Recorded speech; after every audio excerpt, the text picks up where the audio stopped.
자, 질문 하나 드리고 말씀 시작하겠습니다. 사랑성도 여러분, 여러분의 보물 제1호는 무엇입니까? 질문이 좀 유치하죠. 우리 어렸을 때 그런 기억이 있어요. 애들끼리 앙케이트 조사라는 것을 했었습니다.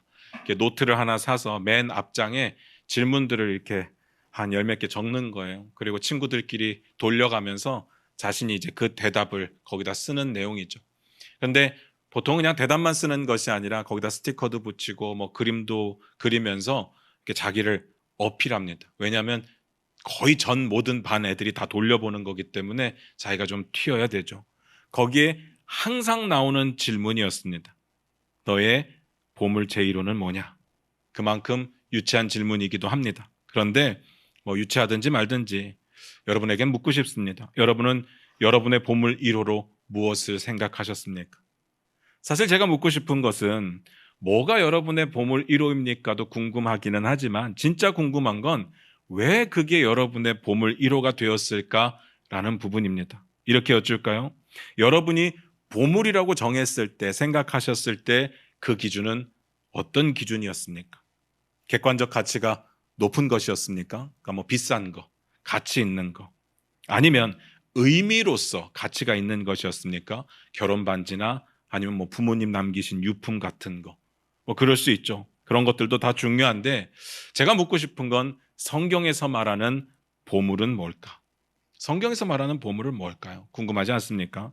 이게 정리가 되어야 우리가 성경적 가치관으로 우리의 삶을 이끌어갈 수 있을 거고 우리의 삶의 자세와 태도를 정리할 수 있을 겁니다. 오늘 본문을 같이 보면서 그 이야기를 좀 나눠보도록 하겠습니다. 마태복음 6장 19절입니다. 한 목소리를 같이 읽겠습니다. 시작. 너희를 위하여 보물을 땅에 쌓아두지 말라. 거기는 좀과 동록이 해하며 도둑이 구멍을 뚫고 도둑질하느니라. 지난 3주 동안 우리가 어떤 내용을 봤는지 기억나십니까? 의로운 삶 3주 동안 그걸 봤고요. 그리고 그 전에는 착한 행실을 5주 동안 봤었습니다. 그거보다 전에는 어떤 내용 봤는지 기억나십니까? 팔복을 8주 동안 봤었습니다. 이렇게만 해도 장장 16주잖아요. 어마어마하죠. 제가 16주 동안에 계속해서 강조했던 내용이 있었거든요. 그게 뭐냐면 16번의 설교의 기본 전제가 모두 동일하다는 거였습니다. 왜냐하면 이 모든 설교의 본문이 예수님의 한 번의 설교 안에 다 들어있는 내용이었기 때문에, 그래서 그 설교의 전문맥이 뭐냐는 굉장히 중요했습니다. 뭐였습니까? 마태복음 4장 17절입니다. 우리 한번 찾아서 같이 읽겠습니다. 마태복음 4장 17절입니다. 같이 읽겠습니다. 시작. 이때부터 예수께서 비로소 전파하여 이르시되 회개하라 천국이 가까이 왔느니라 하시더라. 아멘. 기억나시죠? 예수님께서 40일 동안을 금식을 하셨습니다. 그 후에 성령에게 이끌려 마귀에게 시험을 당하시고 하나님의 말씀으로 다 이기셨습니다. 그러고 비로소 전파를 하셨는데 그때 전파하셨던, 선포했던 내용이 뭐냐? 회개하라, 천국이 가까이 왔다였습니다. 그리고 이어서 16주 동안 우리가 보고 있는 내용들이 그 후에 하신 설교 가운데 있는 내용입니다. 그러니까 이 설교는 모든 내용이 그때 선포하신 천국이 뭐냐를 설명하는 겁니다. 하나님 나라가 뭐냐를 설명하는 겁니다. 하나님 나라는 어떤 나라냐? 쉽게 표현하면 이런 겁니다. 내가 하나님 나라 왕으로서, 예수님의 말씀이죠. 내가 하나님 나라 왕으로서 내 나라를 어떻게 통치할 것인지, 너희는 하나님 나라 백성으로서 어떻게 하나님 나라를 살아가야 되는지 그 부분에 대한 이야기였습니다. 오늘은 어떨 것 같습니까? 16주가 지났으니까 좀 내용이 달라졌을까요? 오늘도 마찬가지입니다. 7장까지 설교가 끝나지 않습니다. 그렇다면 7장까지는 다 동일한 전문맥을 가지는 겁니다. 그 전문맥이 뭐라고요? 하나님 나라는 뭐냐라는 거죠. 그리고 그 가운데 그 하나님 나라 백성들이 살아가야 되는 삶의 자세와 태도의 부분에서 뭘 다루느냐? 오늘은 보물입니다. 쉽게 표현하면 돈이죠. 오늘 본문 말씀이 이렇게 시작을 했습니다. 19절 다시 읽겠습니다. 같이 읽습니다. 시작. 너희를 위하여 보물을 땅에 쌓아두지 말라. 거기는 좀과 동록이 해하며 도둑이 구멍을 뚫고 도둑질 하느니라. 방금 읽었던 구절에서 어려운 건 없죠. 뭐 다 쉬운 내용 아니겠습니까? 정확한 의미를 설명해내라고 한다면 설명하는 건 좀 어렵지만 그래도 우리는 다 어느 정도의 느낌은 가지고 있습니다. 그래서 그 느낌이 잘 맞는지를 한번 확인해 볼 필요가 있겠죠. 첫 번째로 너희를 위하여 보물을 땅에 쌓아두지 말라 이렇게 말씀하셨습니다. 이 말을 원어에 가깝게 가장 그럴듯하게 번역을 한다면 쌓아두는 것을 멈추라 이 뜻입니다.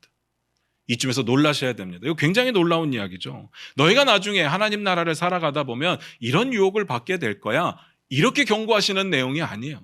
너희가 이제까지 그렇게 살아왔으니까 지금 멈춰야 된다고 말씀을 하시는 겁니다. 누구나 자기 보물을 쌓고 있고 이제는 멈출 때가 되었다. 진짜 중요한 이야기죠. 이것이 오늘 본문의 결론이 될 겁니다. 여러분 꼭 기억하고 계시길 부탁드립니다.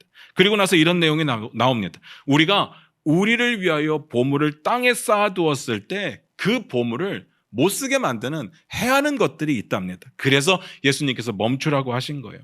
예수님께서는 세 가지를 말씀하셨습니다. 첫 번째로 좀. 여러분 좀 아십니까? 좀 아시는 분 있으십니까? 어른들은 다 아실 겁니다. 여러분 뭐 모른 척하고 앉아 계셔도 다 좀과 함께 살아왔었습니다. 요즘 세대는 잘 모를 수 있죠. 저 어렸을 때까지만 해도 집집마다 옷장에 좀약을 넣어두었습니다. 이 좀약을 넣어두지 않으면 좀 시간 지나고 나면 옷들이요 다 구멍이 뽕뽕뽕뽕뽕뽕 뚫려서 못 쓰게 됩니다. 그럼 버려야 되죠. 좀은요 옷을 망치는 겁니다. 뭔 말인지 아시겠죠? 벌레라고 해야 되나요? 하여튼 그런 거죠. 두 번째는요 동록이라고 나옵니다. 이 단어가 사실 번역이 좀 애매해요. 여러분 동록이라고 아십니까? 이미 우리말 번역으로는 동록이라고 번역을 해버렸는데 우리는 동록이라는 말이 익숙지가 않죠. 그런데 여러분 아는 말이에요. 이 동록이라는 말을 한 글자 한 글자 떼놓고 보면 답이 뭔지 금방 보이게 될 겁니다. 동과 녹입니다. 다시 말해서 동에 생기는 녹을 말하는 거죠. 동이 뭔지는 아시잖아요. 구리를 이야기합니다. 그렇게 번역을 했어요. 틀린 이야기는 아닙니다. 그렇지만 그렇다고 정확한 번역도 아니에요. 번역자의 해석이 다분히 많이 들어가 있는 번역입니다. 원어를 보시면요 이게 먹어치우다라는 뜻입니다. 사도 바울이 하나님 나라는 먹는 것도 아니고 마시는 것도 아닙니다 라고 이야기할 때 그 먹는 것이라는 부분에 이 단어가 쓰였어요.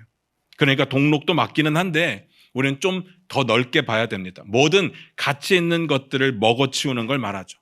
그래서 뭐 곡식을 먹어치우든 아니면 동을 부식시키든 사라지게 하고 못 쓰게 하는 모든 것들을 말하는 겁니다. 그리고 세 번째 도둑은요. 도둑은 도둑이죠. 다 아시니까 넘어가겠습니다.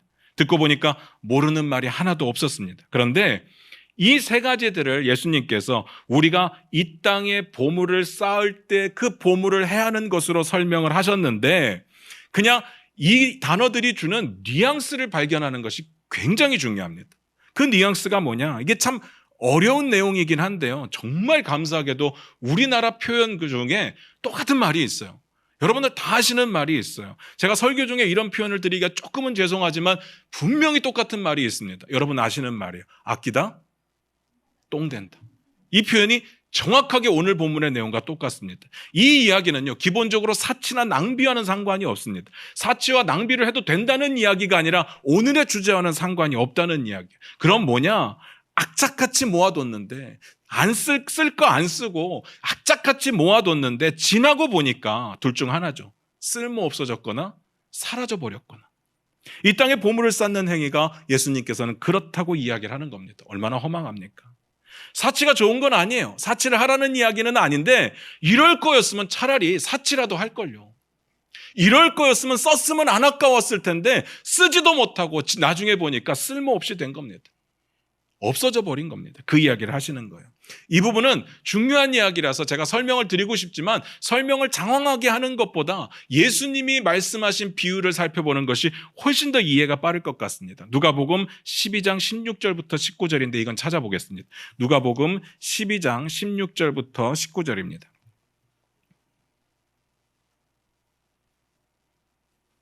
같이 읽겠습니다. 시작. 또 비유로 그들에게 말하여 이르시되 한 부자가 그 밭에 소출이 풍성하매 심중에 생각하여 이르되 내가 곡식 쌓아둘 곳이 없으니 어찌할까 하고 또 이르되 내가 이렇게 하리라 내 곡간을 헐고 더 크게 짓고 내 모든 곡식과 물건을 거기 쌓아두리라.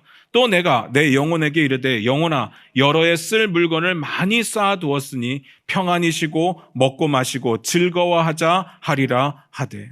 뭐 내용은 다 아시는 내용이니까 제가 길게 설명은 안 드리겠습니다. 다만 오늘 본문을 보면서 이거 한 번만 체크를 해보시겠습니까? 방금 읽었던 구절에 나 혹은 내라고 하는 1인칭을 표현하는 단어가 몇 번 나왔을까? 한번 세어보시기 바랍니다. 몇 번 나왔을까요? 어려운가요? 이거 어렵지는 않은데 한번 세어보시기 바랍니다. 몇 번입니까? 우리말 성경에는 6번 나왔습니다. 6번 나왔어요. 근데 영어 번역본을 좀 보시는 분들은 7번 나온 걸 알 수 있어요. 왜 차이가 나는지 아십니까? 헬라어는요, 동사에 인칭의 구별이 있어요. 그래서 1인칭 변화형 같은 경우에는 대명사를 굳이 안 써도, 나라는 표현을 굳이 안 써도 동사 가운데 내가 표현되어 있습니다. 이미 포함이 되어 있습니다. 그래서 그렇게 따지면 이 짧은 구절 가운데 한국말로 번역해낸 것만 내가 6번인 거고 영어로는 7번을 번역한 거고 원어로 보시면 수도 없죠. 10번이 훨씬 넘는다는 이야기입니다. 온통 나에게만 관심이 있죠. 자기애가 굉장히 충만한 사람인가요? 아니면 자존감이 굉장히 높은 사람인가요? 그렇다고 치고 진짜 충격적인 내용은 그 다음 나옵니다. 20절을 같이 한번 읽어볼까요? 누가복음 12장 20절입니다. 같이 읽겠습니다. 시작. 하나님은 이르시되 어리석은 자여 오늘 밤에 내 영혼을 도로 찾으리니 그러면 내 준비한 것이 누구의 것이 되겠느냐 하셨으니. 엄청난 반전 아닙니까? 하나님께서 이렇게 말씀하시지 않았어요. 야, 네가 열심히 만들어 놓은 곡간을 내가 무너뜨리면 너 어떡할 거야? 네가 열심히 쌓아둔 곡식을 내가 못 쓰게 만들면 어떡할 거야? 라고 하지 않으셨습니다.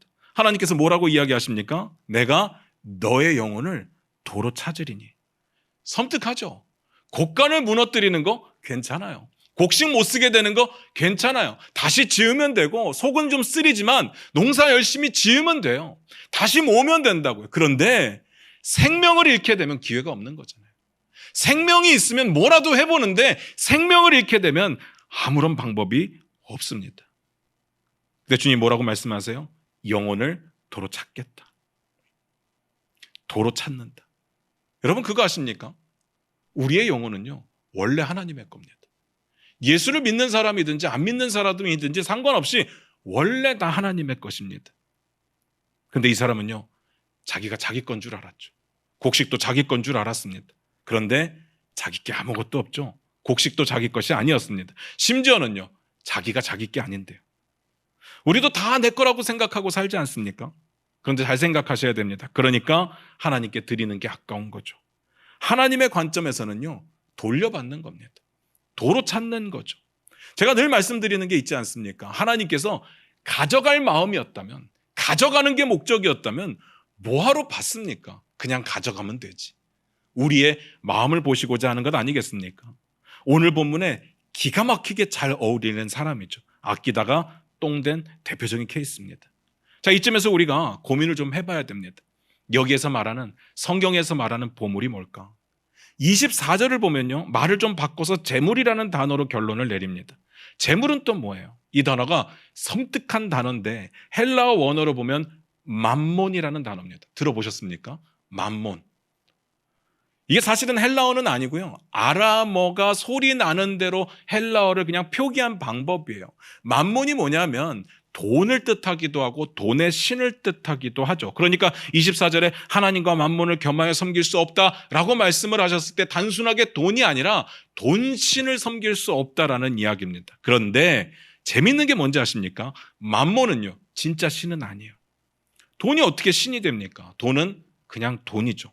그런데 돈을 신처럼 모시는 사람들이 있어요. 돈을 삶의 목적으로 삼는 사람들이 있어요. 아니 많아요. 스스로 돈의 노예가 되겠다고 결정하는 사람들이 많다고요. 그래서 돈이 진짜 신은 아닌데요 사람들에게 신처럼 될 수 있습니다. 살아 움직일 수도 없고 혼자서 뭘 할 수도 없고 아무 힘도 없는데 사람들에게 그 능력을 발휘할 때가 돼요. 사람들은요 돈에 미치며 살아갑니다. 우상이라는 게 이런 거예요. 우상 자체가 능력이 있는 건 아닌데 우상을 섬기는 사람들이 그거에 미쳐 있는 겁니다. 그런 관점에서 보면 보물이 뭘까요? 보물이라는 단어의 원어를 보면 쌓다라는 뜻이에요. 쌓다. 계속해서 쌓는 게 보물입니다. 어리석은 부자처럼 써야 되는데 안 쓰고 자기만을 위해서 계속해서 쌓는 게 보물이에요. 그걸 통해서 자기 미래가 안정될 거라고, 평안할 거라고 생각을 했을 겁니다. 실질적으로 어느 정도의 위안을 얻었을 겁니다. 그런데 그것은 사실 영원하지 않죠. 하나님께서 가져가 버리시면 아무것도 아닌 겁니다. 혼자 그렇게만 생각했던 거죠. 그것이 성경이 말하는 우리의 보물입니다. 정답이라는 이야기가 아니라 잘못된 건데 우리가 보물을 그렇게 만들고 있다는 겁니다. 텔레비전을 보다 보면 기이한 취미를 가진 사람들의 이야기가 소개가 돼요. 제가 정말 많은 사람들의 모습을 봤는데 그중에 가장 특이한 사람 3사람이 있었는데 수십 년 동안 라면 봉지만 모아온 사람 제가 TV에서 봤습니다. 그냥 몇십 년 동안 팔아왔던 라면 봉지를 다 모았어요. 막 쓰레기통도 뒤지고 산도 파서 찾고 막 이렇게 하더라고요. 수십 년 동안 공병을 모아온 사람들이 있어요. 특히나 소주병을 그렇게 좋아하더라고요. 또 수십 년 동안 띠부실을 모아온 사람도 봤습니다. 여러분, 띠부실 뭔지 아십니까? 요즘에 유행하는 건데요. 빵을 사면 안에 이제 띄었다 붙였다 하는 스티커 같은 게 있어요. 그거를 수십 년 동안 모은 사람들이 있어요. 저 같은 사람이 보면 아니 그걸 뭐하러 모으지? 지저분해 죽게. 제가 이렇게 생각을 하게 될 텐데 그들은요. 그 인터뷰를 하는 내용 가운데 이렇게 표현해요. 이게 내 보물입니다. 내 보물이라고 표현을 하더라고요. 말이 안 되나요? 여러분 놀라지 마시기 바랍니다. 그들의 표현이 성경적입니다. 보물은요. 단순하게 돈과 보석이 아니에요. 쌓고 집착하는 거, 모으고 집착하는 게 보물이에요. 객관적 가치 중요하지 않습니다. 의미적 가치 중요하지 않아요. 내가 욕심을 내고 집착하는 게 보물입니다. 그래서 묻는 겁니다. 여러분에게 보물은 뭡니까? 여러분 혹시 집착이 되어버린 일들이 있을까요? 사물이 있을까요? 사람이 있을까요? 고민해 보시기 바랍니다. 고민해 보시면서 들어보세요. 이 보물의 특징이 여기서 끝나지 않아요. 21절도 같이 읽어볼까요? 마태복음 6장 21절입니다. 같이 읽겠습니다. 시작. 내 보물이 있는 그곳에는 내 마음도 있느니라. 이 구절이 굉장히 유명한 구절이고 다 알고 있는 내용이지만 이 내용이 나의 보물이 있는 그곳에 내 마음이 자연스럽게 간다 라는 말로 이해가 되지만 제가 오늘 본문을 준비하면서 생각한 것은 좀 다른 방향일 수 있겠다는 생각이 들었어요. 진짜 보물이 뭐예요? 내가 사랑하는 거, 집착하는 거, 애착하는 거, 관심 갖는 거, 마음 두는 거, 정성을 쏟는 거, 에너지를 쏟는 거, 시간을 쏟는 거, 돈을 쏟는 거, 그게 보물이에요. 이미 내 마음이 다 가 있기 때문에 보물인 거예요. 그래서 보물이 있는 곳에는 내 마음이 있을 수밖에 없는 거죠. 뭔 말인지 아시겠습니까? 그래서 묻습니다. 그게 여러분에겐 뭡니까? 생각나는 거 있으십니까? 잘 모르시겠습니까? 이렇게 한번 점검해 보실래요? 기본적으로 먹고 사는 문제는 제외를 하도록 하겠습니다. 먹고 사는 문제에 우리가 열심히 사는 건 나쁘지 않아요. 그건 성경적인 거죠. 하나님께서 6일 동안은 너희를 위하여 열심히 살라고 했으니까 먹고 사는 문제는요, 절대로 세속적인 것도 아니고 부끄러운 일도 아닙니다. 문제는 과한 거죠. 그것 이상인 거죠. 안 그렇습니까? 이렇게 한번 질문을 해볼까요? 스스로. 가장 많은 시간을 사용하는 게 뭡니까? 먹고 사는 문제 말고 기본적으로 갖추는 것들 말고 그 외에 가장 많은 시간을 사용하는 게 뭐예요? 가장 많은 에너지를 쏟고 있는 게 뭡니까? 가장 많은 돈을 사용하고 있는 게 뭐예요? 우리가 가장 많이 말하는 주제는 뭡니까? 우리의 머릿속에 가장 많이 떠오르는 주제는 뭡니까? 그게 우리의 보물일 가능성이 굉장히 크죠. 어떤 사람은 진짜 돈일 수 있습니다. 돈 버는 게 최선의 목표인 사람도 있죠. 어떤 사람은 자식일 수도 있고요. 어떤 사람은 친구, 취미, 스펙, 연애, 사업 다양할 수 있습니다. 이건요 꼭 좋아해서 하는 건 아니에요. 안 좋아해도 할 수 있는 겁니다. 안 좋아하는 것 중에 내가 모든 것들을 쏟아붓고 있는 경우도 있어요. 보물은요 집착하는 겁니다. 집착하며 쌓고 있는 게 보물이에요. 그런데 집착이 보물이라는 사실을 모르기 때문에 나와는 상관없다고 생각하는 거죠.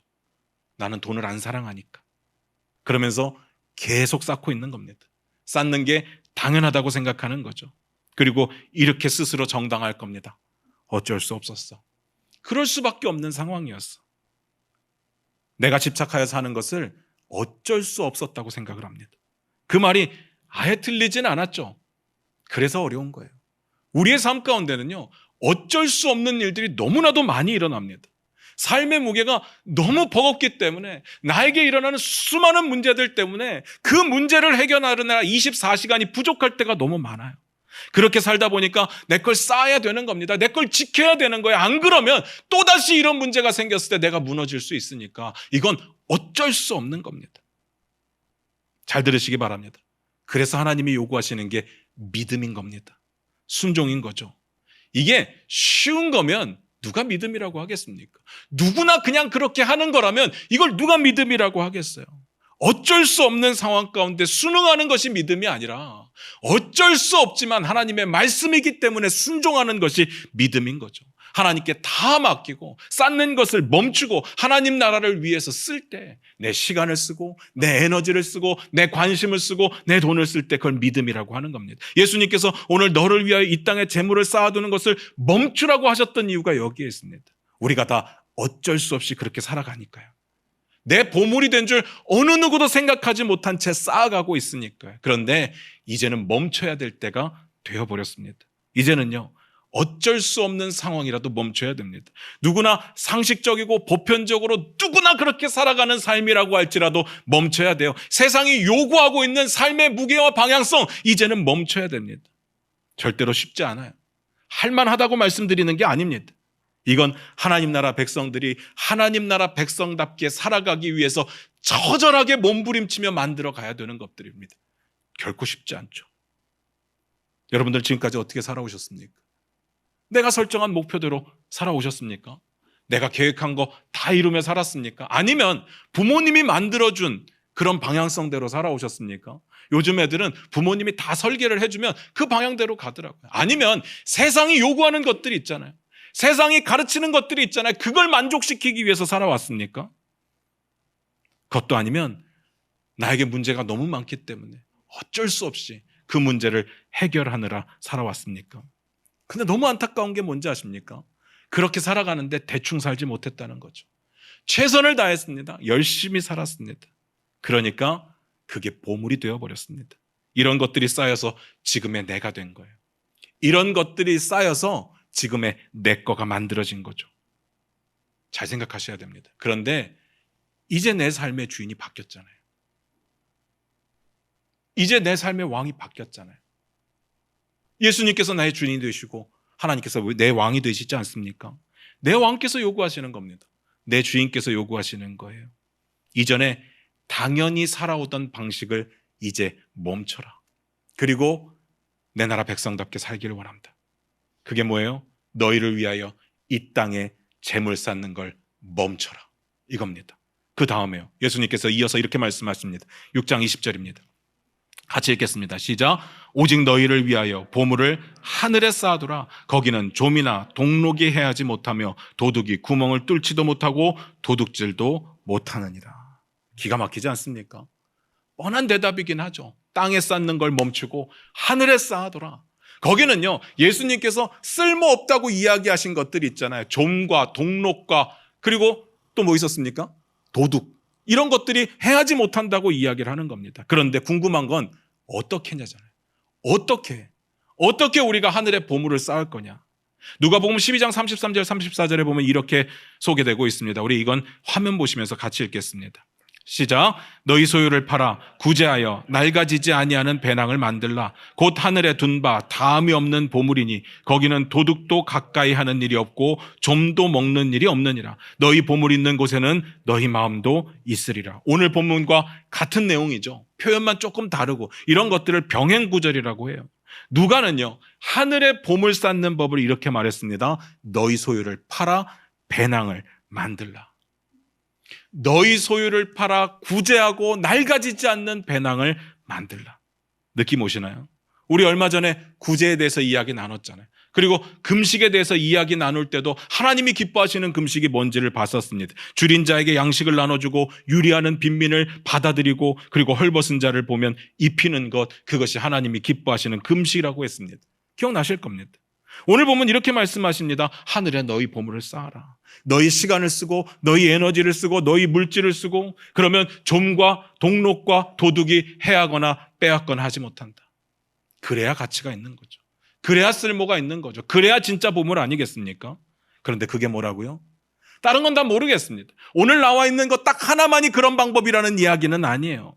그런데 오늘 문맥 가운데 발견할 수 있는 이야기는 구제입니다. 구제.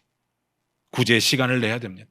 구제에 에너지를 써야 되죠. 구제에 돈을 써야 됩니다. 그러니까 이건 사실 돈의 문제는 아니었어요. 가치의 문제는 아니에요. 우리의 마음이 어디로 향하고 있느냐, 우리의 삶의 방향이 어디를 향하고 있느냐, 그 질문이었습니다. 앞에서도 말씀드렸듯이 왜 보물이라고요? 객관적인 가치가 높아서 보물이 아닙니다. 의미적 가치가 높아서 보물이 아니에요. 내 마음이 그쪽에 쏠려 있기 때문에 보물이죠. 그렇다면 진짜 보물은요, 하나님께서 기뻐하시는 일에 쏠려 있을 수밖에 없는 겁니다. 그게 보물이죠. 오늘 이 자리를 들어서 좀 드리고 싶은 말씀이 있습니다. 우리 교회가 땅을 사거나 건축하는 일에 목숨 걸지 않는 이유를 제가 공적으로는 설명을 드렸던 적이 없는 것 같아요. 사석에서는 여러 번 말씀을 드렸는데, 솔직히 말하면 우리가 건축을 하지 못하는 이유는 돈이 없기 때문이에요. 그리고 두 번째 이유는 대출이 안 되기 때문입니다. 돈만 있으면 당연히 건축을 하죠. 뭐하러 안 하겠습니까? 제가 땅을 사고 건축을 하는 것에 대해서 저는 우리 중학교의 담임 목사로서 절대 반대입니다. 이런 건 아닙니다. 돈이 있으면 살 수 있습니다. 그게 뭐 나쁜 일이에요. 제발 이런 거에 민감해지지 말자고요. 이런 거에 민감해지는 것도 이유가 있습니다. 왜냐하면 돈이 우상이 됐기 때문에 그래요. 돈이 너무 중요하니까 돈을 어떻게 쓰는가에만 관심이 있는 거예요. 중요하지 않아요. 이건 목적이 될 수 없어요. 저한테는 돈이 중요하지 않습니다. 자기 건물을 가진다고 해서 에이 나쁜 놈들, 썩은 놈들 이렇게 생각하지 마시고요. 자기 건물을 가지지 않고 상가에 이렇게 새 들어있다고 해서 우리는 잘하고 있다, 아이 착한 놈들 이렇게도 생각하지 말자고요. 형편에 따른 거지 그건 중요하지가 않습니다. 다만 지금 대출이 안 된다고 말씀드렸잖아요. 만약에 누군가 대출을 해줬다고 가정을 해볼게요. 그래서 우리가 땅을 사요. 그리고 건축을 한다고 가정을 해볼게요. 그 대출금과 이자 내는 것 때문에 우리 재정의 그 비율이 너무 높아지게 될 겁니다. 다들 우리 교회 분들 말고 외부 분들이 쉽게 말씀드리더라고요. 저희가 이리로 이사 올 때 아니 그 많은 그 월세를 내면서 왜 그리로 가냐? 건축해라, 땅 사라, 건물 사라 쉽게 얘기를 하시더라고요. 월세 내는 정도면 충분히 살 수 있대요. 근데 제가 아무리 계산을 해봐도 월세 내는 걸로 땅과 건축을 할 수가 없어요. 제가 그냥 단순 계산만 해봤거든요. 이 동네 땅값이 평당 1,500이 넘어요. 비싼 데는 2,000 정도예요. 건축하려면요 최소 200평은 있어야 되잖아요. 여기가 70몇 평인데 이만큼보다는 크게 지어야 될 거 아니에요. 그리고 주차장도 있어야 되고 그러면 30억이에요. 건축은 딴 문제고 그냥 땅 사는 데만 30억인데 그냥 연 4%로 제가 계산을 해봤거든요. 월 1,000만 원이 이자예요. 이게 어떻게 월세 내는 것하고 같아요. 건축을 하는데 그냥 할 수는 없잖아요. 이거보다 나아야지. 더 많이 때려 넣어야죠. 더 멋있게 져야죠. 그러면 건물 짓는데도 몇십억 들어요. 그게 최소한이죠. 물론 무리를 해서 샀다고 쳐요. 그러면 우리가 우리의 소유를 만들기 위해서 또 지키기 위해서 교회 예산을요 과도하게 거기에 집중해야 됩니다. 그러면 하나님께서 우리에게 주신 비전들이 있잖아요. 교회가 교회를 세워가야 되고 교회가 다음 세대를 세워가야 되고 교회가 선교하고 전도하고 구제하는 일을 해야 되는데 할 수가 없죠. 모든 일에 위축이 될 수밖에 없어요. 이론상으로는 결국엔 우리에게 득이 될 겁니다. 나중에 교회 재산이 늘 겁니다. 그런데 이렇게 묻고 싶어요. 그래서 어떤 부분에 득이 되는 걸까요? 뭐가 남는 걸까요? 결국은 돈 아닙니까? 돈이 남는 거잖아요. 지금 사야 나중에 땅값 올라서 더 많은 돈을 가지고 더 큰 건물을 가질 수 있으니까. 그런데 이렇게 묻고 싶습니다. 그걸로 하나님 나라를 세운 부분은 어디에 있을까요? 그걸로 위로받고 도움이 필요한 사람들 돕는 부분은 어디에 있을까요? 그걸로 복음이 전파되고 세상 사람들에게 칭찬받는 부분은 어디에 있을까요? 그때 많아진 돈으로 그제서야 우리가 선교할 겁니까? 건물 다 팔아가지고 그때 통 크게 선교 한 방 하고 그리고 가난한 사람도 없고 다음 세대 학교 하나 세우고 자 우리는 할 거 다 했으니까 교회는 다 잘라서 없애버리고 그렇게 할 겁니까? 그걸 지키기 위해서 또 싸워야 되지 않겠습니까? 그걸 지키기 위해서 늘리기 위해서 또 노력해야 되지 않겠습니까? 저는 확실하게 말할 수 있습니다. 없을 때 못하는 사람들은요 있을 때도 못하더라고요. 잘 생각하셔야 됩니다. 크게 하고 작게 하고 하나님의 기준에선 중요하지 않아요. 그건요, 우리의 만족인 거예요. 그냥 내가 크게 하고 싶은 거예요. 내가 그럴 때 엄청난 만족이 있는 겁니다. 하나님은요, 그걸 중요하게 여기시는 게 아니라 지금 하나님의 뜻을 발견했을 때 순종하는 걸 원하시는 겁니다. 앞에서도 말씀드렸듯이 무조건 안 되는 아니에요. 저희 돈이 있으면 살 거예요. 근데 돈이 없으니까 못 한다는 이야기입니다. 할 필요를 못 느끼고 있다는 이야기인 거예요. 이 문제는요, 돈 이야기가 아니라 하나님께서 허락하시고 우리에게 부어주신 사명을 어떻게 감당해 나갈 거냐를 말씀드리는 거예요.